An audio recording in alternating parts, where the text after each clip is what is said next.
প্রিয় দর্শক, আসসালামু আলাইকুম। সবাইকে মায়া রান্না করে স্বাগত জানিয়ে শুরু করছি আজকের রেসিপি হবে দুধ দিয়ে সাদা মাংস রান্না করব, একদম অল্প সময়ে সহজ পদ্ধতিতে, কম মশলা দিয়ে।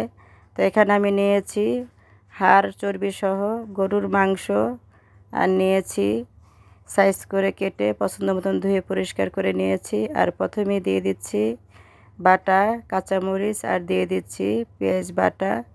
আমি এই মাংসটা রান্না করব শুধু কাঁচামরিচ দিয়ে সাদা করে রান্না করব, এখানে কোনো গুঁড়া হলুদ মরিচ ব্যবহার করব না। আর দিয়ে দিচ্ছি 2 চা চামচ আদা রসুন বাটা, আর দিয়ে দিচ্ছি ধনিয়ার গুঁড়া 1 চামচ, দিয়ে দিচ্ছি জিরার গুঁড়া, দিচ্ছি মাংসের মশলা 1 চা চামচ, দিয়ে দিচ্ছি জয়ত্রী জয়ত্রীর গুঁড়া 1/2 চা চামচ, আর স্বাদ মতো লবণ দিয়ে দিচ্ছি পরিমাণ মতো তেলটা আমি একটু কম দেব, যেহেতু গরুর দুধ দিয়ে রান্না করব। গরুর দুধে কিন্তু অনেকটা তেল থাকে। হাত দিয়ে মেখে নিচ্ছি।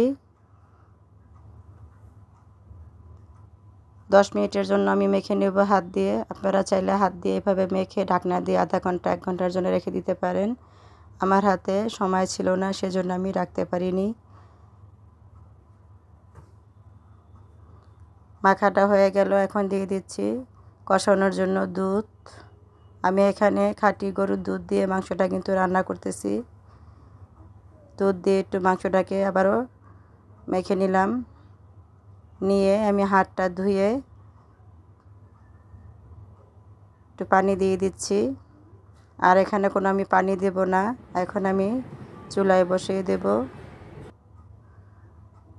তো দিয়ে দিচ্ছি তেজপাতা আর এলাচ দারচিনি, দিয়ে ঢাকনা দিয়ে ঢেকে কষানোর জন্য। তো মাংসটা বলক এসে পড়েছে, এভাবে আমি নেড়ে চেড়ে মাংসটাকে কষিয়ে নেব কিছুক্ষণ পর পর এসে।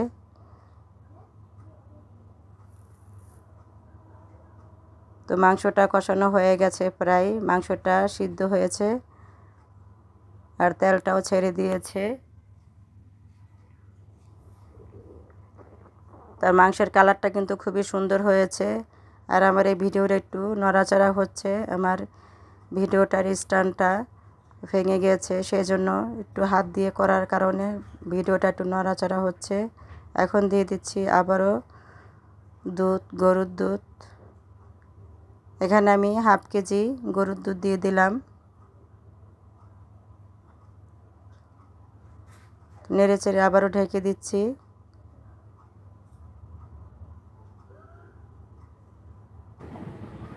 তো ফিরে আসলাম কিছুক্ষণ পর। তো মাংসটা রান্না করার পরে দেখুন ঝোলটা কতটা সুন্দর হয়েছে। আর এখানে দিয়ে দিচ্ছি 7-8টি কাঁচামরিচ, আর এখন দিয়ে দিচ্ছি জিরার ফাঁকি। এটা অপশনাল, চাইলে আপনারা বাদ দিতে পারেন, কিন্তু জিরার ঘ্রাণটা আমার কাছে ভালো লাগে। চুলাটা আমি অফ করে দেব। মাংসটা আমার রান্না করা শেষ হয়ে গেছে। তো আমি কিছুক্ষণ পরে পরিবেশন করে আপনাদেরকে দেখাই দিচ্ছি তেলটা কতটা ছেড়ে দিয়েছে উপরে। আর দুধ দিয়ে রান্না করলে মাংসটা এত মজা হয় খেতে, তো রান্না না করলে বুঝতাম না। তো আমি এখানে একটি কাঁচের বাটিতে পরিবেশন করে দেখাই দিচ্ছি। মাংসের কালারটা কিন্তু খুবই সুন্দর হয়েছে। খুব কাছ থেকে কিন্তু ভিডিওটা করে দেখাচ্ছি। তো আমার ভিডিওটা কিন্তু বেশি নড়াচড়া করছে, কিছু মনে করবেন না। তো আমার এই ভিডিও যদি ভালো লাগে তাহলে আমার চ্যানেলটা সাবস্ক্রাইব করবেন, লাইক কমেন্ট শেয়ার করবেন। ফেসবুক পেজ থেকে দেখে থাকলে ফলো দিবেন। আর এই মাংসটা কিন্তু পোলাও দিয়ে সাদা ভাত দিয়ে খাওয়া যাবে। আজকের মতো এখানে রেখে দিচ্ছি। খুদা।